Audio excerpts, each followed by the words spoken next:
Skin that smoke wagon and see what happens. How's that for a slice of fried gold? Oh, I'm sorry. I didn't know how this machine worked. It seems to run on some form of electricity. And it was wrong. It was a bad call, Ripley. It was a bad call. Bad call. Some are good for fighting, others for dying.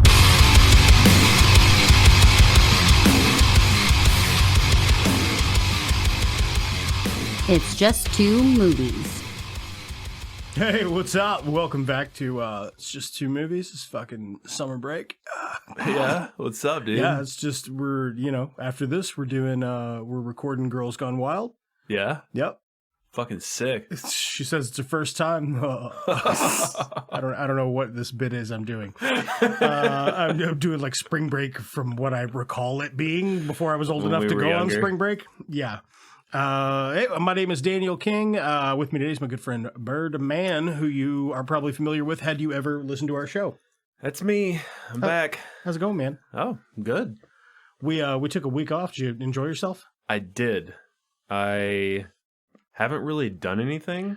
Hey! At all? I mowed my grass. That's about the most exciting thing I got into. Yeah. I did start playing a new video game called Stranded Deep. Oh, yeah, because it was free? It was free on PS Plus. I was like, I'll check this out. It's kind of hard. Like, you have to Google a lot of shit. I had to start over 3 times because I was like, man, I fucked up. Yeah, it's pretty challenging, but I am enjoying it so far. Yeah, anything else? First order of business style? First order of business? Like, what have I been up to? Yeah. Oh, just the same shit. Video games, books, few movies here and there. Okay, like at least 2. At least 2. At least two movies. So, if you're not familiar with the show, what we do here is we watch 2 movies. It's pretty obvious by the title. What you might not know is that we watch what one of us thinks is a good film, and then we have a couple of drinks and we watch something that has kind of something in common. That's a big steamy pile of shit. And then we come in here and we beat it up and make fun of it and point out all of its shortcomings because I think we were maybe both raised to point out. Anywho. Yeah, so whose pick was it? Was it my pick? It was my pick. So I went with 10 Cloverfield Lane, which is the good one of the 3 Cloverfield movies. I haven't. This is the only one I've watched. You know, I watched the OG Cloverfield movie when it came out in theaters. Yeah. And I remember being like, what is this? Like, it's like natural disaster, found footage, Godzilla, but they just are kind of like edging you with the Godzilla thing. They don't actually show it. They don't show anything in that one? I think you see like its foot or something. I recall it being disappointing and confusing, but okay. And I remember T.J. Miller's in it, and that's it. Weird. Yeah. Apart from that, I don't remember anything about Cloverfield, but I do vividly remember 10 Cloverfield Lane being a fucking hoot. Yeah, it's fucking great. St. Louis's own John Goodman, baby. Hell yeah. If I ever make a barbecue sauce, that's what I'm going to call it. St. Louis's own John Goodman. The sauce, not the man. No relation. No relation. Something I noticed while watching this, he's wearing some sort of like alumni t-shirt, I think. Yeah? It's because you see Missouri on one of his t-shirts. I don't know if it's probably a school, maybe the school that he went to. But yeah, that's something I think I've only seen this one other time before this. How many times have you? I think this is my second viewing. But okay. But it really stuck with me. I think John Goodman is an actor that has his whole career, because he was in Roseanne, he never really got picked for a lot of great dramatic roles, and he is a phenomenal dramatic actor. Dude, he's so good in this. Have you ever seen Barton Fink? No, that is on my list, though. Oh my God, he's in it, and he is also like off the deep end, and it's so good. You want to tell us who else is in this film? Yeah, certainly. You got Mary Elizabeth Winstead, St. Louis's own John Goodman, John Gallagher Jr., and the voice of Bradley Cooper. That's right. Mm-hmm. Yeah, old B. Coop. B. Coop? Rocket Raccoon himself. This is a March 11, 2016 release, directed by Dan Trachtenberg, story by Joseph Campbell and Matt Stukin? Matt Stukin? Maybe? We'll go with Matt Stukin. I got a budget here between 13 and 15 million, and this has a really unfortunate sequel called The Cloverfield Paradox. This has got a 7.2 out of 10 on IMDb, a 90% on Rotten Tomatoes, and I would also agree this is fucking certified fresh. Yeah. Hour 45 runtime. Do you happen to have how much money this made in the box office? This made opening weekend. Damn. It made $24 million opening weekend. Ooh. Worldwide, Yeah. it made $110 million. That's because you have 2 sets, 2 cars, And it cost you $15 million. and it cost you $15 million. And you paid 3 actors, but you only paid 2 of them to the end of the movie. So, Spoiler alert. right. So full tilt spoilers from here. Actually, could you tell everybody before we get into full spoilers a brief synopsis of what this is about? Yeah. I'm sorry, that's the Canadian reboot. What this is about? God damn it, Daniel. Hey. Back at it with those white vans. So this movie is about a woman that essentially she's leaving everything behind. Mm-hmm. And on her way, she gets into a car crash. She's helped to an unknown location where she wakes up. She thinks she's being held captive, which who wouldn't think that? I mean, she is. She's in a She's essentially, yeah. She's in a locked room that's all cement with her like hip chained to a like a pipe. Yeah, I think she's chained to like a pipe. Stripped down to a wife beater and panties. And she's just trying to figure out what the fuck's going on. Yeah, that's pretty much it. That's so. It turns out Howard, played by St. Louis's own John Goodman, he tells her that there's been some sort of attack. Yes, the air outside is not breathable, and Yeah. he's keeping her in his bunker. Yeah, and that doesn't sit right with her. She thinks he's full of shit. Mm-hmm. Immediately, she's like, "Yeah, no, she's like, no, you're trying to rape me." And he's like, "I'm not a pervert," and you believe him because he's so he looks like the scariest somebody's dad. Right. Yeah, like, "Oh, I'm sorry, Mr. Goodman, sir." Do we know where this takes place? I think it's in Texas, right? Is it? I think so, because it might be in Louisiana. Because it is in Louisiana because he's like, "Oh yeah, I'm about 35 miles outside of Lake Charles," which is, I have a family member that lives in Lake Charles. Okay. I guess that's probably right. Yeah, because when she goes to leave, it's like exactly, it sounds like Baton Rouge that way. Yep. Or Houston. Houston. Yeah, that's what it is. Which, whatever, we'll that's get to weird. that. Or it's weird how when I don't get on the highway, there's one that says. There's not a sign that says New York City, Hollywood. you know what I mean? Like, why would you be in Louisiana and there's a sign that just says, it's like a backcountry road. She's not on an interstate or anything, right? And there's just a sign that says Houston this way. That is kind of weird. Yeah, it's weird. It's like this way for about a day and a half. Yeah, I don't know. It's just strange. Yeah, she's kind of dead set on trying to get the fuck out, but she realizes quickly that. He's got the keys. Mm-hmm. There's no way out. Yeah, my first note here, I've got that Mary Elizabeth Winstead getting fucking wrecked in her car. She's captured, which we already talked about. Mm-hmm. Like John Goodman brings her some crutches, and he's like, "Get handy with these." She's like, "Oh, get handy, motherfucker!" And she like whittles one of them into a weapon. Mm-hmm. And so she's like ready to attack him when he enters the room again. Mm-hmm. Which she does. Kinda, doesn't really work though. No, it's weird. He's a big target. You think you could just get him right in the... Yeah, I feel like for the sake of the film, I don't know. I feel like they could have maybe did a little bit better with that, like her going to attack him. Mm-hmm. It seemed like it was kind of like the way she went at him was pretty fucking weak. Yeah, I don't know. Yeah, well, her legs all fucked up though. Also, that is true. Yeah. I got up at the top of this. I fucking love Mary Elizabeth Winstead in this. She's great. I don't actually think I've seen her in anything that she didn't steal the show in so far. It's funny that this is our second summer break and we just did Scott Pilgrim and she's also in that.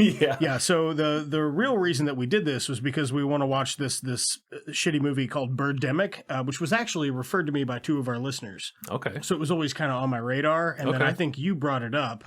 Or did I bring it up? You brought it up. Okay. Either way. So a couple of people brought it up to me. They're like, this is a fun watch. I will love to listen to this episode. So I was like, okay, it's like a pandemic sort of thing. Well, let's find a good pandemic movie. Not really a shortage of those. I mean, Jesus Christ, we could have watched Outbreak from the 90s. That's a great movie too. Yeah. But this one's better. This one's it's so, like you said, what is it, an hour 40, 45? It's like, yeah, it's like an hour 40, hour 45, It's, real breezy. yeah, And easy, tense. breezy, easy, beautiful. It's just two movies. Yep. That's how they. That's the saying. Maybe she's born with it. Maybe it's just two movies. So yeah, like you were saying, Hotel. It's just two movies. John Goodman's character, he tells her there's been an attack. He's like, I'm not sure if it's this country or if it's airborne or whatever. And he sounds a little bit like a nut job. He sounds insane. Yeah. Which is an insane thing to hear from somebody. If you're like, could be fucking aliens, could be fucking North Korea or South Korea, could be fucking China, who fucking knows? He sounds insane. Mm-hmm. And then you learn there's another guy trapped down here as well. And that's John Gallagher Jr. He plays Emmett. Yeah, thank you. Yep. And Emmett's like, nah, man, I've seen it with my own two eyes. That's still not enough for Mary Elizabeth Winstead. When he tells her, he's like, I was trying to get in. Yeah. He's like, because his arm's all fucked up. Mm-hmm. She's like, well, what happened to your arm? He's like, I was trying to get in. Hurt not myself out. trying to get in here. Yeah. So Yeah. he what was the deal? Like, John Gallagher Jr. worked for Yes, he helped him St. Louis's own John Goodman. Yes, he helped him build this bunker. Ah, nice. Which is, it's a pretty sweet. As far as bunkers go, I love a bunker reveal. Mm-hmm. You know what I mean? If that's a YouTube channel I've just never seen, like, welcome to my MTV bunkers. I'd watch this shit out of that because I think that stuff is super cool. And this is no different. It's a super sweet bunker. He's got a water filtration system set up for the air where he's got a giant fish tank and the fish actually filter his air. No, is that what it was? I think it was like something like the fish help filter the air. Because I thought because he has his own filtration system for the because she has to like fix it. At one point. To actually like circulate the air and stuff. But I think it's the fish that keep the whatever. He didn't go into depth about explaining it, but what do you call that? Hydroponics? Is that right? Hydrofishing. Hydrofish. It's in Aquaman, probably. Probably.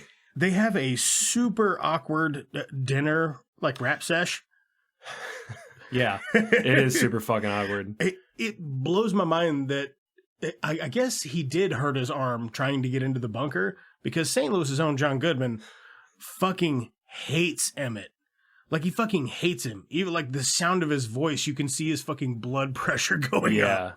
Just when he talks. Emmett's a little bit of insane. He's insane. There's something wrong with him. Oh, no, not Emmett. Sorry, St. Louis' own John Goodman. Yeah. No, Emmett is just kind of, he's just a goofy country boy. Right. That's the best way to, he means well, and he's very likable. Mm-hmm. But he gets on, he is kind of dumb. But he really gets on John Goodman's nerves. Yeah. St. Louis's own. Thank you. John Goodman.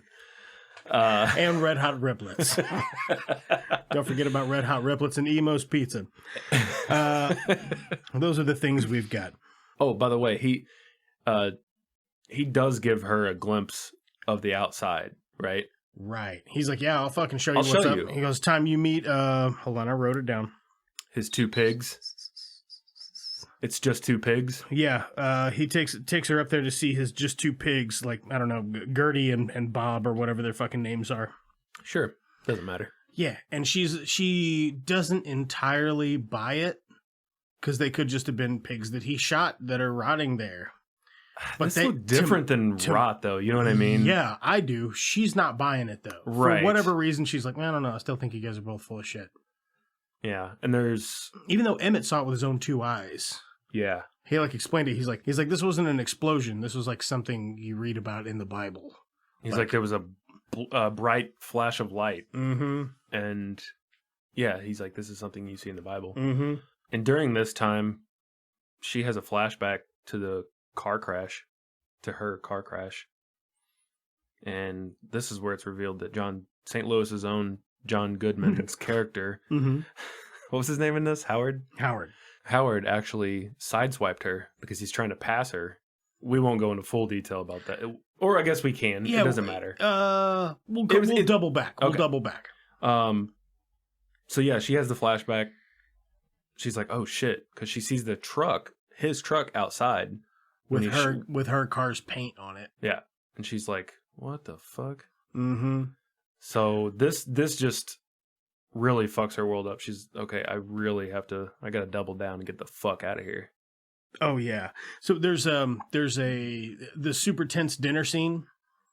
I want to keep going back to this. This is where I'm at. This is my favorite scene in the movie, I think. Yeah. So they're having dinner. It's fucking super awkward. Emmett's just trying to make casual dinner conversation. Yeah. And it's getting on St. Louis's own John Goodman's last goddamn nerve. And he is fucking flipping out. And there's a real long awkward silence. And then Mary Elizabeth Winstead picks up where Emmett left off and just keeps the convo going because she wants St. Louis's own John Goodman to flip out. Yeah. And when he does, she swipes his keys. Yeah, she gets him to freak out hard because she's like subtly... She's poking the bear. She's making him think that she's trying to pull something. Which she is. Is she though? Because she's like touching Emmett, like touching his hand real gingerly and asking him to pass her all kinds of various things. Can you pass me the... Can you pass me the salt? Oh, I'm sorry. It's the pepper that I needed. The pepper. Yeah, that's exactly what she does, Danny. Can I get that napkin? I'm making suggestive tongue gestures. But as you pointed out, she is able to steal Howard's keys. Right. And she tries to escape, and she fucking smashes Howard in the face with a bottle. Dude, she fucks him up good. She does fuck him up pretty good. She smashes him in the face with the bottle. She darts around. She's going upstairs, and she realizes that she can't open that last fucking hermetically sealed door. Mm-hmm. And there's a lady outside. John Goodman's following up on her. He's like, do not fucking let her in. And the lady comes up and half of her face is melted off. And she's like, let me inside. At first she's real nice, but then he said, please, I need help. Please let me in. Let me in, you fucking cunt. Yeah. Dude, she gets aggressive. Oh, it's like super aggressive. She's like bashing her fucking head on it. Dude, oh my God. It is. That was brutal. Yeah. That was one of the best parts of the film. She's fucking bashing her head against the window. Yeah. I was like, holy fucking shit. I don't mean lightly bashing. I mean fucking full on car wreck concussion style. Dude, that was heavy. It is very heavy and unsettling. And Mary Elizabeth Winstead is finally like, okay, maybe you guys aren't full of shit. Yeah, she's like, that woman was clearly infected by something. I mean, she didn't say this, but it's obvious, like from seeing this woman's face. Yeah. But by the way, while we're in the middle of my notes here, I wrote that I want to nominate St. Louis's own John Goodman for best scary dad type guy. Yeah. In a low fill award at the end of the year. Okay. Yeah. I like it. Yeah. That's a good one. This is where we said we were going to double back. I have it here that St. Louis's own John Goodman reveals he's the reason that Mew, as I like to call her, Mary Elizabeth Winstead, crashed. He's like, I was in a panic. I tried to pass you. I fucked up. I hit you. I'm the reason you crashed. I'm so sorry. And at this point, he becomes a little bit more likable. Yeah. He's like, but it did save your life. Because you would be dead. Even had I have not crashed into you, you still would be dead. Yeah. So, I'm St. Louis's own John Goodman. What are you going to do? You ever seen fucking Roseanne, baby? Roseanne, baby? It's fucking Dan Barr. Goddamn. Shortly after this, we get a little bit of backstory from Emmett and Mary Elizabeth Winstead. Mm-hmm. Yeah. It's a really great powwow. Oh, it's so good, yeah. Good powwow dialogue. Yeah, and it kind of connects you with those characters, which is important for a movie. Mm-hmm. But they do it well. Emmett tells her about his past and how he was supposed to go to college, and he bailed because he just got so scared. I'm trying to remember what she shared. I think the moral of her story was that she's always running away. Right. Right. Yeah. Which is what we saw in the beginning of the film. Can't run away from that ass. It's with you wherever you go. That's a fact. That's a fact. That's a fact, Jack. She was running away from, and how could you? Bradley Cooper, of all people. How dare you? Bradley Cooper, what you did? So yeah, that's a really good powwow scene. You get some great backstory. It's really great. There's an issue with the air ventilation system. Yeah, but during all this, right before you get into that, they're all comfortable at this point. They are all. They've kind of like been like, okay, Howard, played by St. Louis's own John Goodman. Yep. He's just odd. He's just odd. He's an odd person. He's odd. He's irritable. But he did save our lives, and we're going to be down here for several years. So make the best of a shitty situation. Exactly. Right. Yep. And this is where I was at. Like you said, the air filtration system goes down. They're playing Monopoly. They're doing puzzles. They're they're trying to pass the time. Out. Yeah. And you don't really know how much time passes. You really don't, because is it a week? Is it 3 months? Because his the only thing I was just getting ready to say, the only thing you could really judge it by is his scar that she gave him. Yeah, which by the way, bottle. She stitched him. That's a good scene too. It is. Yeah. So air ventilation issue, and I don't know. This is a big red flag where the air ventilation system fucks up, and the only person small enough to get in there is Mary Elizabeth Winstead. Man, well, you better take that shit back to the drawing board, because if you wouldn't have technically abducted her, you'd be fucked. Yeah, you'd be fucking dead. Mm-hmm. That's that. So she's got to go climbing through some ducts. It looks very uncomfortable. As somebody who's borderline claustrophobic, I did not like it. It looks awful. I don't understand that. How do you not have a better way to your air filtration system? Like a door. Like a door. Like a that door a normal person would have. That a human person can just walk through. Yeah. So she does all this weird, fucking yippee-ki-yay, Die Hard stuff. She gets in there and she's like looking at shit or whatever, and she finds these bloody earrings on the floor. Yes. She looks up through the skylight, and someone had scratched on the inside of the glass, "Help." And there's even blood. Yeah, there's blood on it. There's blood on the earrings. Well, previously, Howard had showed Mary Elizabeth Winstead a picture of his daughter, and she was wearing those earrings. Mm-hmm. So she puts two and two together, and he's like, fuck, he locked his daughter in here, and she died. She died trying to get out of here. So that's not safe. That's not okay. Right. So she brings this to Emmett's attention after she gets the air vent back on, and Emmett's like, that's not his daughter. That's a girl I went to school with her. Yeah, I went to school with her. Because his daughter moved away a long, long time ago, or died, presumably. Right. His daughter and his wife left him and went to Chicago. Right. So what's really going on here is St. Louis's own John Goodman is a serial killer. He very well may have, smothered his daughter to death. He captured and locked this other girl away and kept her locked up in there for a very long time. And she eventually died. And then now they're putting two together, and he's like, holy fuck, man, he killed that fucking girl. Mm-hmm. And then St. Louis's own John Goodman is not stupid, though. No. So he knows that they know something. Yeah. So he's like, opens up the thing, and he's like, get that barrel, bring that barrel over here. Remember this bit? Yep. Oh my God. And it is a barrel of fucking acid. I can't remember what he said. I should have wrote it down. So during all of this, Mary Elizabeth Winstead, Mew for short, and Emmett, they come up with a plan to create a hazmat-esque suit, as I would call it. And that's how they're going to escape, right? Because the air is hazardous, or whatever you want to call it. Right. But as you noted earlier, John Goodman, he knows what they're doing. Like, he's able to watch them. And, well, he doesn't know they're making the suit, but he knows that they're up to something. He knows that they're up to something fishy. Mm-hmm. Perchloric acid. Perchloric. That's what it was? Mm-hmm. I thought the name was longer, but maybe that's just the short. His definition of it was definitely longer. Yeah. Like what he said it's 4 and about or whatever. It's probably, like, he probably stated the scientific name. Or right. whatever.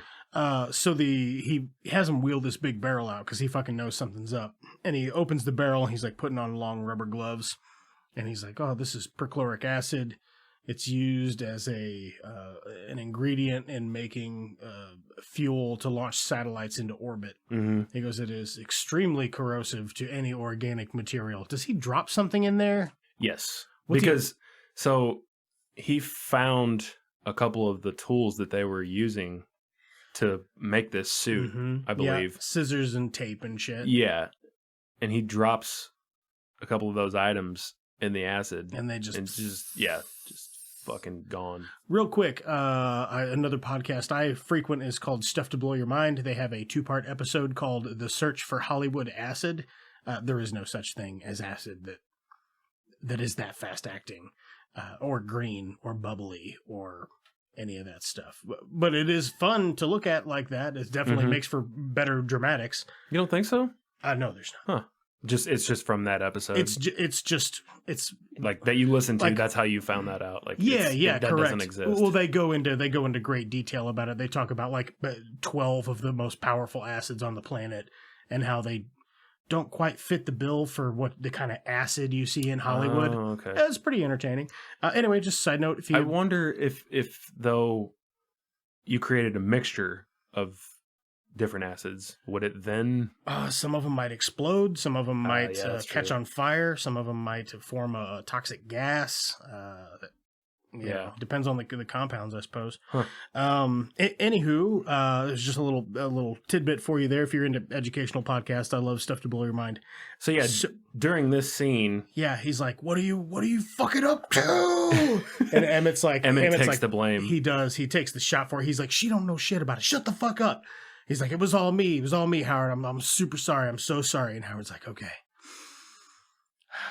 And then he shoots him in the head and kills him right there on the spot. And you're like, oh my God. Holy fuck. I love the effect where he like goes over and he grabs Mary Elizabeth Winstead and he's like, it's okay. It's okay. You heard him. He was going to hurt us. You know, he was going to hurt us. He can't hurt you anymore.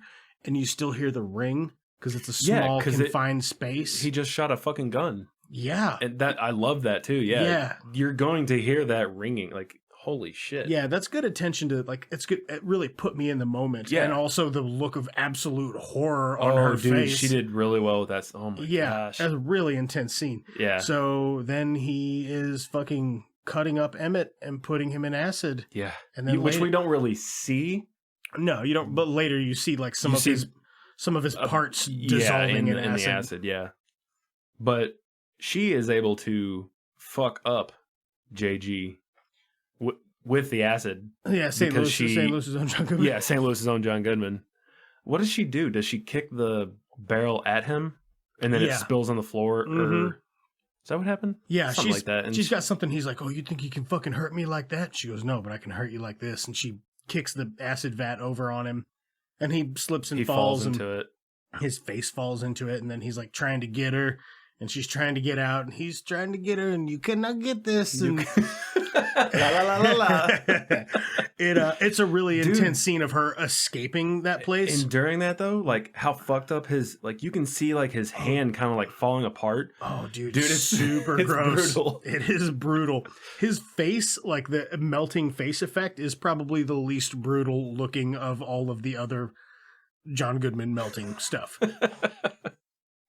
So she's crawling through the air vent because she knows he can't follow her, and he's like trying to stab her. He's trying to stab her through the fucking air vent with like a buck knife, and it's scary. Yeah. She's got her hazmat suit like tied around her ankle, like pulling it behind her. Mm-hmm. I thought he was gonna grab it through that air vent, like grab her hazmat suit and just pull her down. Because the acid gets on a cord for a lamp and it shorts out and it catches on fire because it is flammable. Right. So anyway, this bunker is on fire, filling with smoke that is no doubt toxic. Fiery acid normally probably just not good. Probably doesn't put off good. It probably doesn't smell like hickory, you know. He's fucking trying to stab at her and shit. And the cinematography in this movie is so fucking good. Like every scene is just it's a powerful vantage from which to watch the story unfold every time. Yeah, it's beautiful. Yeah, I like it a lot. So she's able to actually escape from the bunker because she took the air duct, and then in the room with the filtration system, there's a ladder, like we mentioned earlier. There's a ladder to another hatch. So she's able to escape from there. She is out in her hazmat-like suit. She looks around. And she sees geese. Yeah. She's like, psh. The air's fine. Yeah, she takes off her mask. Yep. And then she gets on top of the truck to look around. Yeah. To get a better holy vantage. Fucking shit. Spaceships. Yep. Aliens, bro. They're like an alien dog thing. But it's almost like the ship is a part of the alien, though, or something. Yeah, I think, know what I mean? I think that thing is like an alien dog. It's like a ground unit, like a grunt or something like that. Oh, that. I was talking about the other one. That's the spaceship thing. No, it's alive. It's like a bio. It's alive. I don't know what else. Super cool. It's a biotech. And it all looks so good. My God, when it like oozes out all that green vaporous gas or whatever, that looked fucking badass. So that's where we get the reveal that yes, the air can be hazardous, but it's not all of the air. It's right.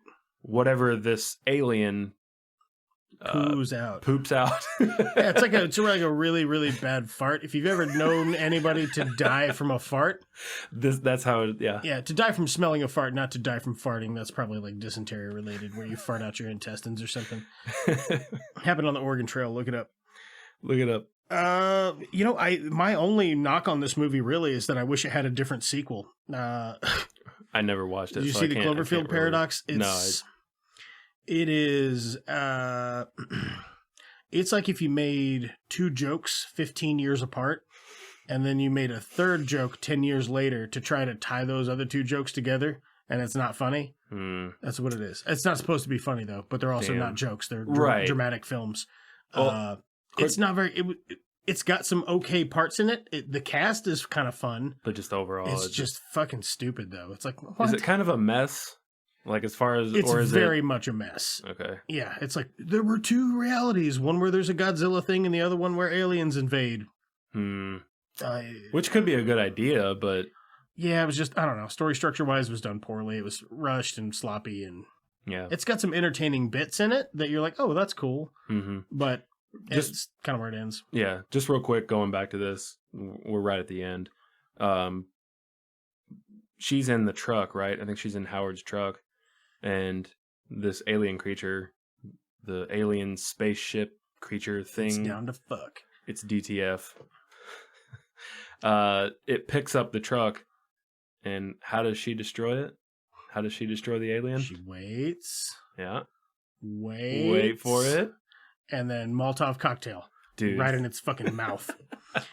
Which is great because when she's leaving her apartment at the very beginning of the movie, that's one thing that she grabs is a really good bottle of, I guess it's like scotch or something. Right. And when Howard rescued her, he also took that bottle of scotch and left it in his truck. So it's still there. He's been there the whole time. Yeah, he even said something like, I didn't have time to grab the alcohol from your car. But he fucking did. Because he's a liar. And it's in his truck. And a serial killer. But I wonder why he left it in the truck.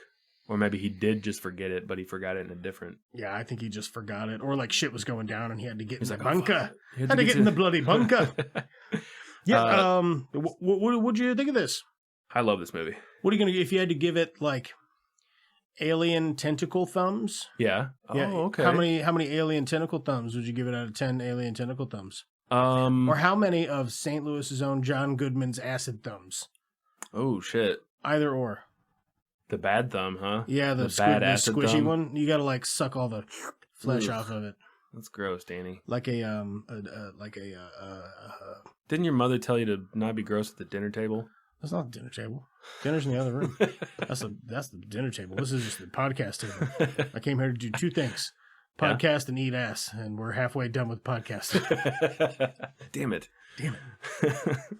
So I think I'm gonna give this a 9, a solid 9. Yeah, I'm gonna stick. There are a few things wrong with it, but it's not nearly enough to make this. No, they're pretty far and few between, and honestly, like an invading global force would have been more practical, but I kind of like the way they went with aliens because the alien reveal, even though it's less than 10 minutes of it, it's still creepy and it looks fucking great. That's what I like about this though. Yeah. The alien, it's not a huge part of the story. No, it's just like you said, it's just the last 10 minutes. That's what happened. What happened? Yeah, what happened? What? Yeah, it's so good. So you agree? Like you were gonna go with a 9 as well? Yeah, I was gonna go with the 9. I think we're gonna give this an 18 out of 20. Fuck yeah, For dude. 10 Cloverfield Lane. Love it. Wish the other 2 movies were as good as that. That sucks. Yeah. I guess I won't watch them now. Yeah, well, I would still watch the first one. The first one. Yeah, and if you like the first one, then watch the third one. Just for, if anything, just to shit on it. Like it does actually have a few redeeming scenes that I'm like, oh, that's neat. Oh, that's a cool inclusion. Glad you tied that in. That's a cool effect or whatever. But it felt like the story's just sloppy. Yeah, it felt like from this ending, there was maybe supposed to be a sequel with this story, not a sequel that doesn't really involve this particular story. That's the sequel I would have wanted, is Mary Elizabeth Winstead going to Houston and kicking alien ass. Yeah, and because just going back a little bit, right at the end, there's some lightning that flashes, and within that lightning, you see another massive fucking alien spaceship. So she didn't take out she just took out that one. That's not it. It wasn't even a big one. Yeah, it was pretty fucking big. It was pretty big by comparison to one human person, but that's not the thing that wiped out life on planet Earth. Yeah. Yeah, so she gets a little chatter on the radio, and they're like, we're live in Houston. We're fighting back, and we're winning. We need help. It's that kind of set. So she, has the blinker, and she turns and goes to Houston. She's going to go fuck some shit up. And that's it. You get roll credits, and we don't get to see her go fuck shit up, which would have been a way cooler movie than this. Yep. She would have been like, welcome to Earth, motherfucker. Like, she's got to battle her way to... Like, she just doesn't get straight to Houston. She's got to fucking battle her way there. Oh, that's like a 2 or 3 day drive to get to Houston. No, this was fun, though. This was really great. I liked this a whole lot. And I have a feeling that I'm going to have a blast making fun of Birdemic Shock and Terror. Yeah. Because it looks like somebody thought that this was their Mr. Holland's fucking opus. And the reviews are terrible. So I cannot wait. It should have been called Birdemic Feathered and... Flock and Terror. Flock and Terror. Instead of Shock and Terror. That's pretty low-hanging fruit, guys. Come on. You can email me at itsjustamovies@gmail.com if you want me to help you write your movie. Birdemic, Tar and Feathered. Tar and Feathered. Yeah, that's already a better one.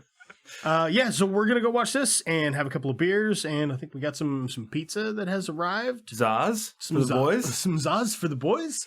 What is it, summer break? yeah, man.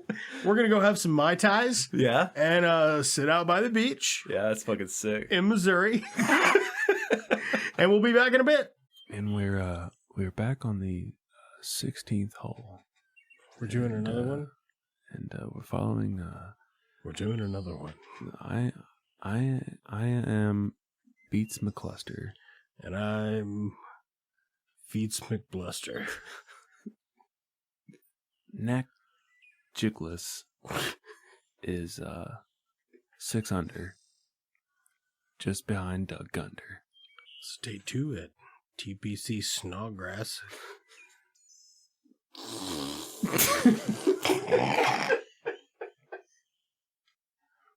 That was Weiger Toods at hole 6.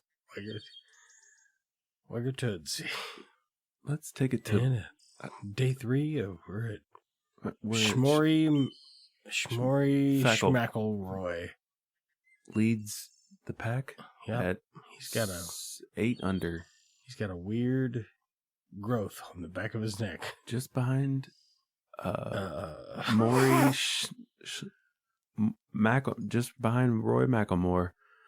Yep, is the rapper Mill Pickleson. At 5 under. Now Mill, just below Mill Pickleson. He's a lefty. He sure is. I know a thing or two about lefties. Yep. Well, you know that I'm a lefty. Also, Beats brown-eyed lefty. Beats McCluster. I'm Beats McCluster. We share. And I'm Feats McBluster. And we share a biological link.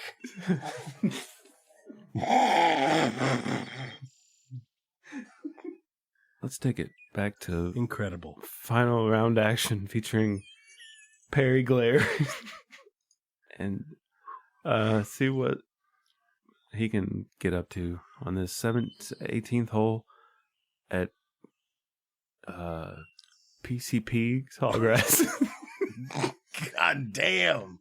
Special thanks to Brad Sexton for our jams. Please check out his latest project at suns.bandcamp.com. That is sunds.bandcamp.com. Thanks to Lamplighter Productions for our artwork. Please check out more of their stuff on Instagram at lamplighter_productions_IL. First time listener, we're anywhere podcasts are found. But if you don't subscribe to any of those services, listen to the show for free on our website. It's just the number 2, movies.buzzsprout.com. That's it's just 2movies.buzzsprout.com. Want to get in touch with the show? Email us at itsjust2movies@gmail.com or find us on Twitter or Instagram at itsjust2movies. Want to support the show? Great. Leave a like, comment, or subscribe on whatever platform tickles your fancy. So anyway, back to the show.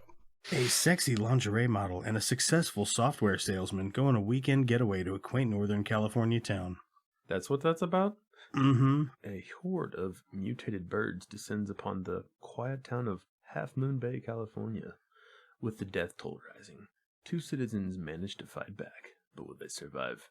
Birdemic? Natalie Moore is also in Yeti, A Love Story, Life on the Street.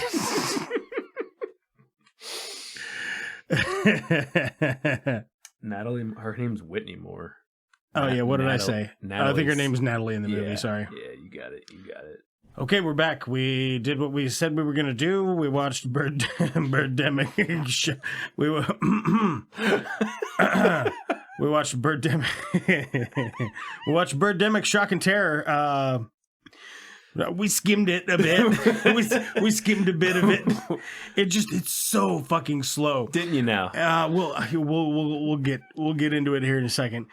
This is a 2010 horror thriller. This is not. This is scary or thrilling. This is a student film when you let somebody go who's like, "Hey, you want to make a movie?" And they're like, "I guess." We could try. Yeah, we'll try it. Oh, I can figure out how to edit later, and then they don't. So this is a pretty sad sack. It's got a 1.8 out of 10 on IMDb, 18 on Rotten Tomatoes. Director James...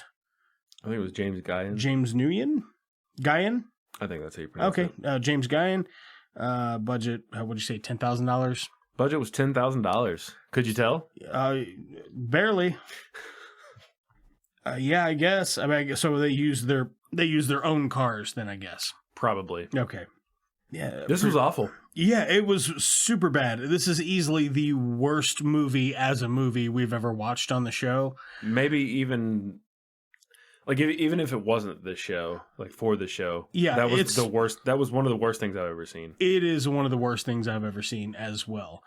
If it wasn't for the property of just drinking beer and making fun of it, which...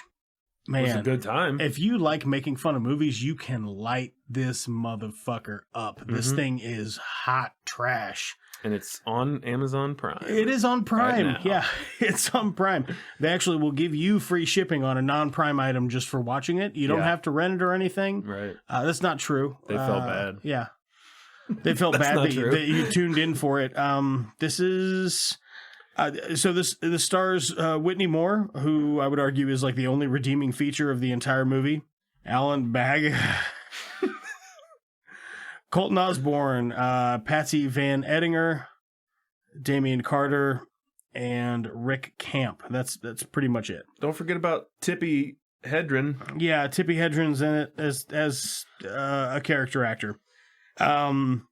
This is real dumb. Alan Bagg plays a guy named Rod. Great name for your main character to name him Rod. So Rod meets Natalie, played by Whitney Moore. I don't even think she's a redeeming feature of this movie because her acting in this is trash. Everybody's acting in this is trash. The best actor in the whole fucking movie is the guy that shows up at Rod's house to sell him a Solar panel. Solar panel, yeah. And it's only because he's not awkward on camera. He's the only person that like moves like a natural, real human being would. You know what I mean? And talks at a normal pace of conversation. Right. Everybody else is like, what? How is your day? Hey, Danny, how are you doing today? Good. Okay. How are you? I'm well. I am doing well. Nice. It is good to see you, Danny. Let's call it a day. Would you want to grab coffee tomorrow? How about sure? How about go to the beach? Yeah, it's that. It's 90 minutes of that, and it's real slow and real awkward. So yeah, we skimmed a bit of it. Most of the beginning, because the beginning is just okay. Jesus I can just tell fucking you 10 minutes of credits. These two people meet. Yeah, it's 10 minutes of credits. Yeah, these two people meet. Rod and Natalie meet awkwardly, super awkwardly. He kind of stalks her. It seems like a little bit. Yeah. They exchange cards, and then it's 40 minutes of them going on 3 dates. Yeah, that is exactly what it is. It's 40 minutes of them going on 3 dates. So yeah, we skim that because it's fucking bullshit. It doesn't matter. Yeah, it's stupid. Like, I mean, we'd stop it and listen to some of their conversation and go, "This is fucking stupid," or he'd be like, "I'm gonna get up and go to the bathroom," and that's a 6-minute scene. It's just chewing up scenery everywhere you go. Yeah, there's like a 35-second long shot of the exterior of a building. Nothing's going on. It's just a 35-second shot of an exterior of a building. I don't need to see that shit. I got places to go. Beers to drink. Birds to demic. Birdemic. How do you feel about this as a bird? Man. I, for one, I'm shocked. And terrified. I'm shocked. I'm terrified. And I am also offended. Yeah. As a bird. Tell us a little bit about the special effects. Okay. Quote unquote. So these are, you know how if you're making an Instagram story, you get those little animated stickers that you can put on your shit? It's that. That's what the birds are in this film. Oh my God, I wonder if they have a Birdemic sticker. Hold on. Dude. So, okay, if you go to, you actually can see the CGI for this for yourself if you have Instagram. Yep. If you have Instagram, you open your phone, you click the little magnifying glass icon, and then you type, "It's just 2 movies." Then you click follow. And then you go to post a story, add a sticker to it, search for bird, and it's like halfway down, and it is the exact bird. In the movie.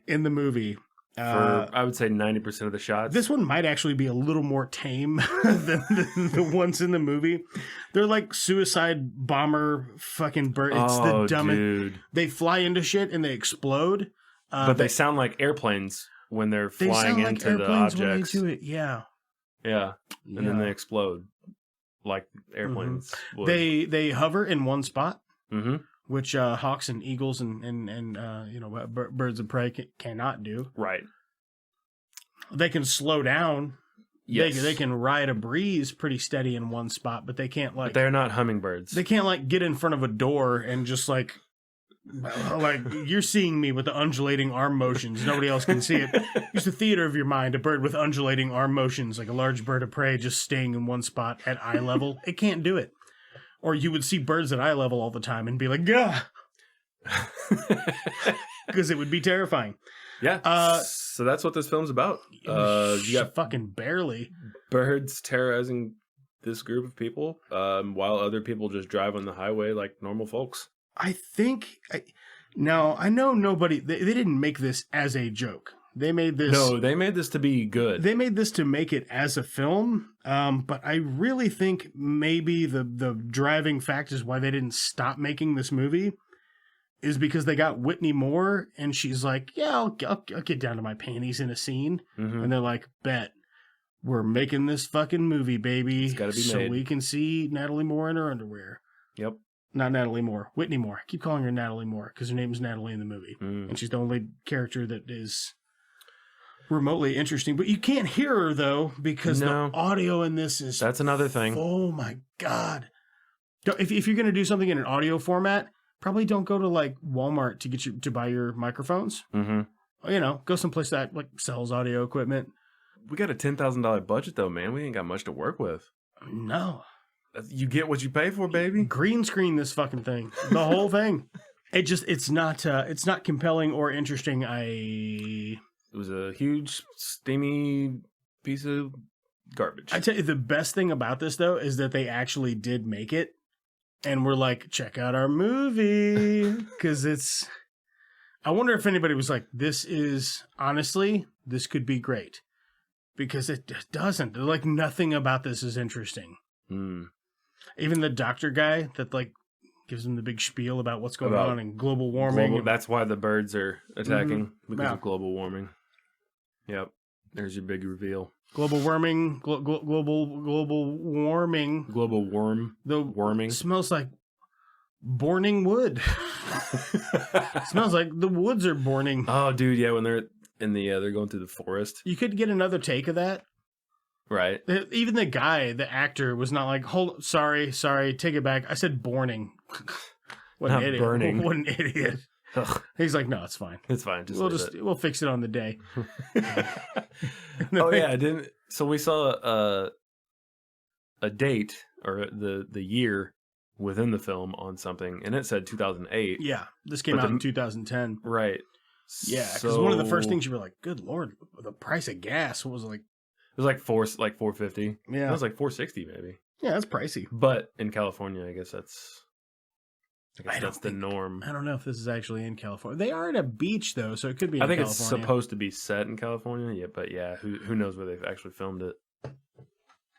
Those birds are certainly not from California. I don't buy it. Not for one burning minute. So, do you think we could make this a good film? Fuck. It's already been done, hasn't it? This? Alfred Hitchcock's... Oh, The Birds? Yeah, this is already a really good movie. It's called The Birds. Yeah, like... have you ever seen The Birds?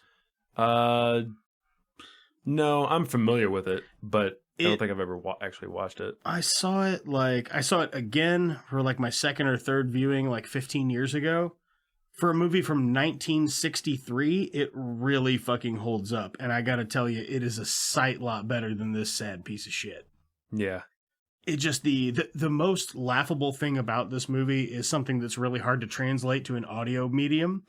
The cuts are super weird.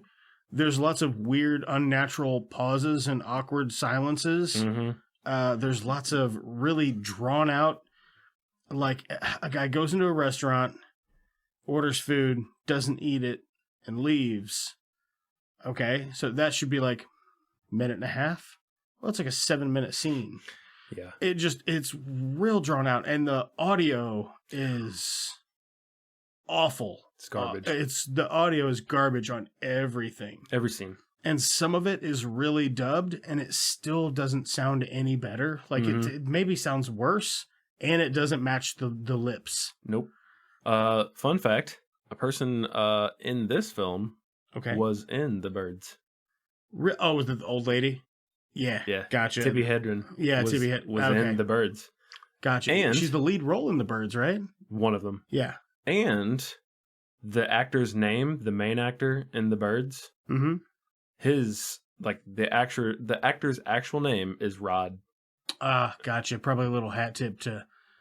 We think we're as good going to be as we're good gonna, We're going to try to be the Birds. We're the new boards. We're the new board. I'm sorry. Give me another take. Cut. God. I'm just going to step over here and born one real quick. Can't seem to get my head in the game, you know. Hanging out with my family. Having ourselves a party. All right now. All right. Yeah, that's the best part of the movie. Is there's a dude, he's like doing a lounge jam or whatever. And it's just him. It's just the two of them. It's just Rod and Natalie just dancing, kinda. Just a little shimmy shake. Yep. Little awkward white guy. And that guy just sings those finger snaps. Those lyrics that we just sang. Loop it for 3 minutes. You got yourself a hit single. Yep. That's it. I think there was maybe 2 other lines because he did like a little slow down. He did a little skeety beat bop. I don't know what that was about. A little scat. The most important part was hanging out with with my family. having ourselves a party. All right. Hanging out.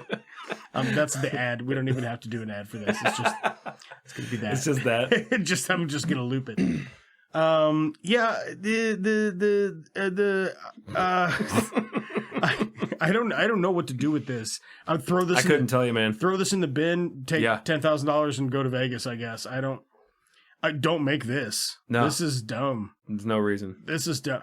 If this were done right and this had like a $85 million budget, it would still be fucking stupid. Yeah, it would still be stupid. You could get like fucking like Vincent D'Onofrio and Scarlett Johansson, and you could get all kinds of people for it, and this would still be dumb as shit. It doesn't matter. It doesn't matter. Doesn't matter how you slice this. You can't even rewrite this and it still be the same movie and be an idea that's worth a shit. I don't know who was maybe lay off the peyote or whatever you got going on over there in the desert. So the writer, okay, so it's the director wrote it as well. Okay, that makes sense. Sounds about right. I wouldn't go telling people that. No? Fine, that's something you keep to yourself. I was no part of that. Yeah. Yeah, they weren't kidding with the 1.8 out of 10. No, on that's IMDb. a little generous if I'm being honest. Yeah, I think so. Let's go ahead and rate this. This. Is there anything you would change about this before we move on to the next? The director, the actors, the story, cinematography, the sound, pretty much everything. I think I'd change it all. Yeah, I think the best thing that I would probably do would be to give all my money to Damian Carter and just have him throw a party where he's like hanging out with my family. Like having ourselves a party. All right now, hanging out with my. That's what I do. I take $10,000. I just have a big party and have him do the jams all night. I like it. If that was him actually singing, got a pretty nice voice. Yeah, they just should have written. They just should have written more than 3 lines of a song for him. Right? Yeah, because he was doing okay. He had good tempo, and everything just sounded pretty good. The music. It's weird that a lounge singer in the movie is the best part of the movie. Yeah, the music. It was kind of funny because I guess the music was just on a speaker. Like there were no musicians behind him playing these instruments. Well, they did this weird thing with the soundtrack where there wasn't any for some of it. Like the first 20 minutes of the movie, there's no soundtrack, and then the guy walks out of the restaurant, and it's like no, during the 10-minute credit scene, there's a oh my god, there's a 10-second hook on a loop for 10 minutes, right? Oh my god, it is fucking unbearable. So let's rate this fucking piece of shit. What would you give this? How many bird thumbs? Birds have thumbs? How many bird thumbs? These birds probably do. They can fucking hover. They're alien birds. You know what I mean? How many bird thumbs would you give this movie as a regular movie? Can I give it a 0? You can. You absolutely can. I will give this 0. I will also. I will give it 0.5 because they tried. I tried and failed. I think 0.5 is about as low as I can go. Okay. Unless the movie offends me personally. Right. Which I'm not a bird. But if it was called, Daniel King's fat fucking stupid ass, and it's just a guy pretending to be me for 2 hours, and he's like, fuck me, I'm so dumb. Fat too. I'm fucking fat, stupid, shaved head and bald, old piece of shit. That I would. You'd give a 0 to that? Yeah, I would give a 0 to that because that personally offends me. I think I'm going to give this a 0.5. Okay. So half of a bird thumb as a regular movie. Yeah. Now, what do you give this as a bad movie? For its value alone being funny based on the fact that it is not good. Okay. So I had a blast making fun of it. Yes. But we also skimmed through quite a bit of the beginning. I don't need to see it. If you're out there and you're listening and you're like, these guys clearly did not watch the whole movie Birdemic, fight me. come find me and fight me. Come on down to Blue Cheese and Bacon Studios. Yeah. Write us. And we'll have a fucking Birdemic trivia night. Because even though we skimmed a lot of this, I didn't fucking miss anything. I missed the awkward, awful dialogue that didn't make any sense. When scientist guy was given his spiel, we listened to that. Yeah. Because it was derivative to the, it was a part of the plot. The way oh my God. Can you fill us in with? The scientist, he's talking a bunch of shit. It goes on for way too long. And then he's like, if they attack me, and he takes a gun out of his blazer pocket upside down and like points it directly at his chest. And he's like, I got this. I have this. And then he puts it right back in his blazer pocket. Like, if the birds attack me, it's suicide, baby. I'm just going to shoot myself in the heart. Done. Oh, man. Okay. Yeah, bunch of this is just, it's kind of irredeemable. Okay, so if you're going to watch this for comedic value, I would actually recommend, if you have a setting on your TV, to watch it at like 1.5 speed or 2 times speed to actually cut the time down, because it is so drawn out. That would actually be pretty funny, too. And watch it with the subtitles on. This would probably be a fine, fun flick, but there's no fucking reason for this to be 90 minutes. Dude, this could be trimmed. Holy shit. This movie could be trimmed into 25 minutes. I'm not even shitting around. Mm-hmm. All right. I'm sticking with my 0 from earlier. Okay. Sticking with that. I'm going to go 5. You go 5 as a bad movie? As a bad movie. Okay. Based on its well of things that you can make fun of it for all day long, I will give it an 8. I would have had, based solely on the fact that if I was wasted, I would have had way more fun watching it. We should have got wasted. I guess we should have got super wasted. I mean, I got a little buzz on. I'm not gonna be, my ears are a little hot. That's what goes down. All right, we're gonna pause this. We're gonna get super drunk. We're gonna rewatch Birdemic. Yeah, we'll be back. Hanging out with my family, having ourselves a party. All right, we're back. You fucking lit, fam. Whew. Hashtag fresh. We rewatched the parts of Birdemic that we skimmed earlier. It was beautiful. Hashtag so it fresh. Makes more sense now. I'm sticking with my 0.5. I can award you no points. Oh, man. Okay, so my 5, that's just because, I did have a good time ragging on it. Oh, yeah. But it's still, it was so bad. Did you have more fun skimming through this and making fun of this, or Ghost Rider Spirit of Vengeance? I don't remember. Do you remember what I rated Ghost Rider? No. No. Not off the top of my head. It had to be higher than a 5. It was higher than a 5, certainly. That's where that's the thing. I had more fun. You had more fun with Ghost Rider? That's okay. I was like, you don't even have to defend your position. I just say it because 8 seems awful generous. You know what? 8 does seem generous the more that I think about it. I mean, because there's really only 5 things you can make fun of in the movie, but they just do it for 94 fucking minutes. Mm-hmm. I think I'm going to drop it down to a 7. Okay. Still seems. I'm going to drop it a point. I like it more than a 6. I feel like 6.5 is too low, because with the cuts and the bad CGI, every time there was a new CGI element, I laughed at it. Yeah. Every time. When the eagle comes down and snips that dude in the throat, and he's like, ah! Oh, yeah. Or when they're shooting the birds out of the sky, that's a good gag, man. It gets me every time. They keep trying, but don't get any better at it. And it is very humorous to me. So I think I'm going to stick with a 7. Okay. I'll drop it down a point from the 8, because I do agree it is kind of a one-trick pony. Yeah. As far as being bad goes. If you could hear the dialogue, I bet more of it's better. Funny. I mean, not better. Just funnier. Laughable. And that's the thing. I couldn't hear most of the dialogue. No, it's because it's it's like this. You give us a little brief monologue. So, the other day, I was walking through the woods, and I came upon a couple of crazy birds. That's what's going on. That's what's going on. It's just wind and background static and that right. That kind of shit the whole fucking time. I might have to edit that out. Jesus Christ, Danny. Yeah, it's a lot of really poor. Making movies is a craft. These are poor craftsmen. Yes. It's a poor story. It's a poor idea for a story. It's presented poorly, and it's made by people that don't know what the fuck they're doing. This is a movie that we would have tried to make when we were like 16. Yes. If somebody would have been like, a couple years ago. Yeah, you guys can make a we're movie. only 19. I'll give you $10,000.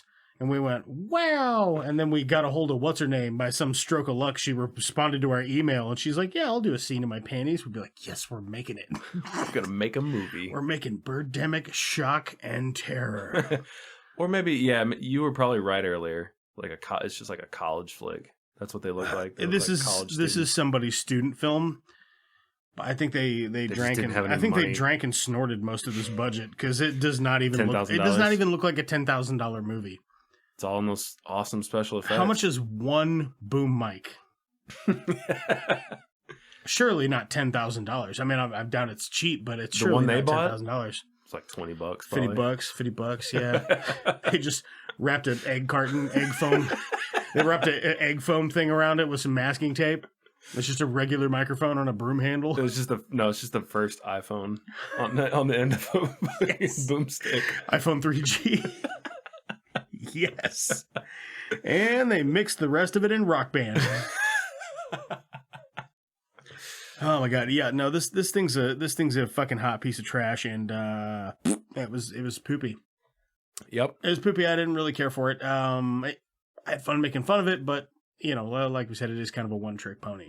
So, what else you been doing, bro? I've been, same shit. Just hanging out? Hanging out with my family. Having ourselves a party, a party. Just normal weekend stuff. Just normal.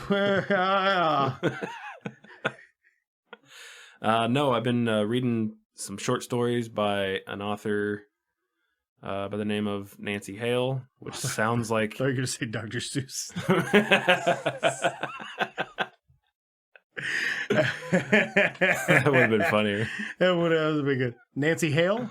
Yeah, which sounds like a detective, right? Doesn't it? It's not. Well, it's just reminiscent of Nancy Drew, I guess. Yeah. What are they about?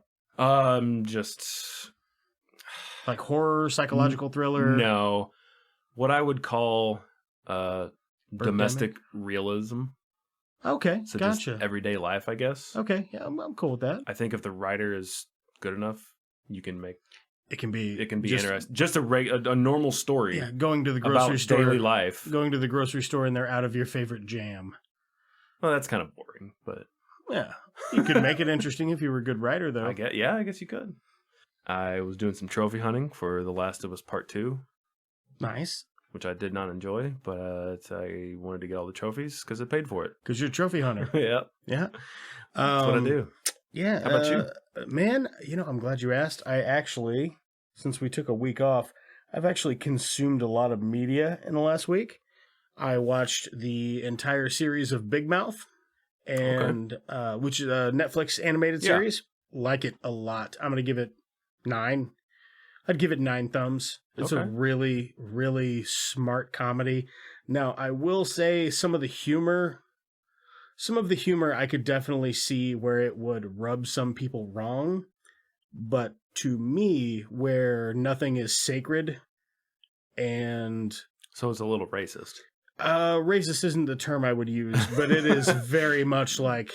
like kids jerking off and just fucking stroke that fucking dick, you little fucker. Damn. It's a lot of that, but it's the kid's imaginary friend, so it's not sexual abuse. It's the kid's own mental imagery telling him to pleasure himself and stuff, which is what it's like when you're that age. You just want to fucking jack off all over the place. It's got Nick Kroll in it. Yeah, I'm not a fan. Yeah, you don't have to be. Look at the rest of the cast. I know. Yeah.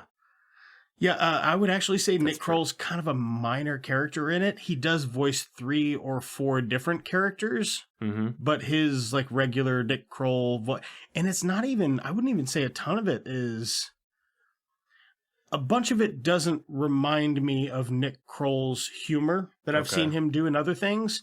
this is like a table of writers, I think, that put this thing together. But a lot of it I really did enjoy.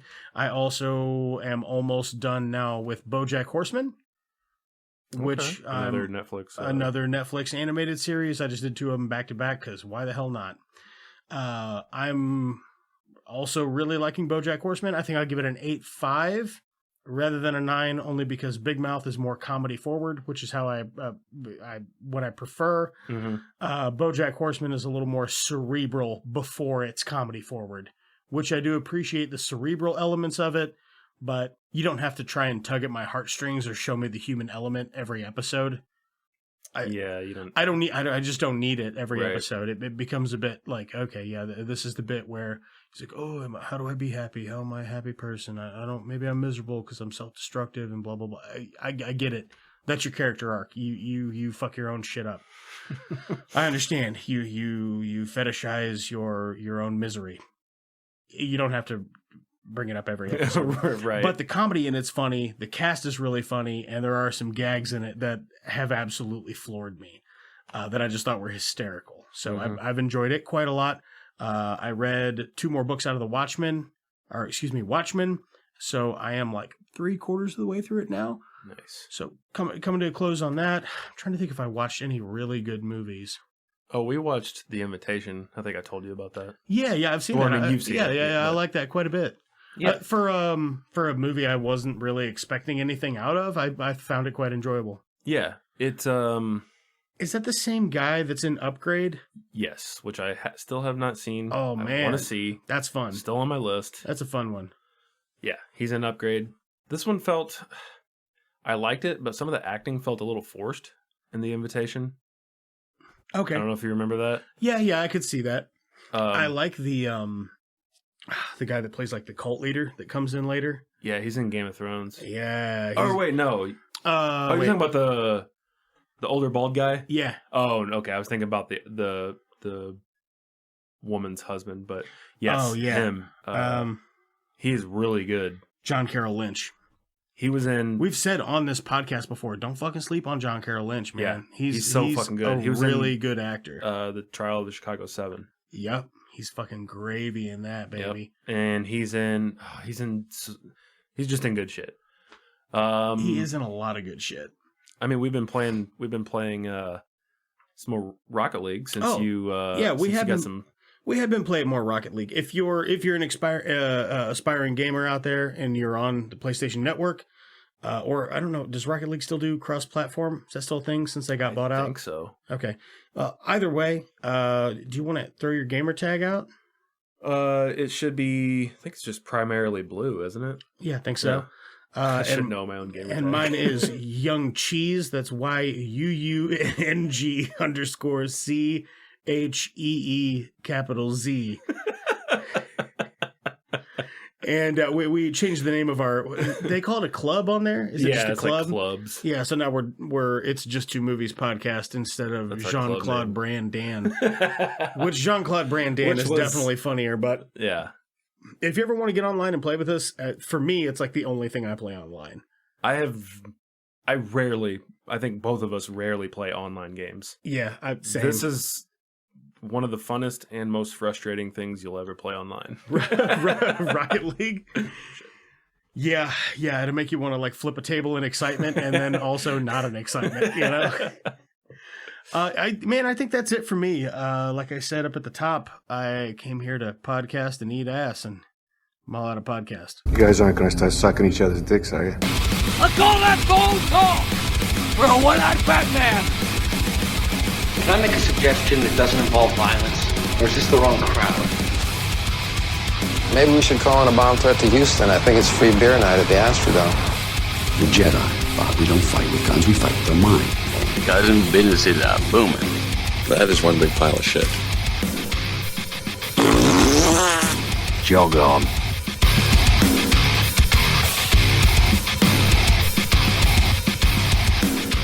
It's Just Two Movies is a production of Blue Cheese and Bacon Studios and can be found wherever you get your podcasts. Give me a little bird monologue. A birdalogue? A birdalogue. If you will. Mm-hmm. Once when I was a young boy, I came upon a bear in the woods. You good? I'm putting that at the end of the show. That's gold. Hanging out with my family, having ourselves a party. All right now. All right.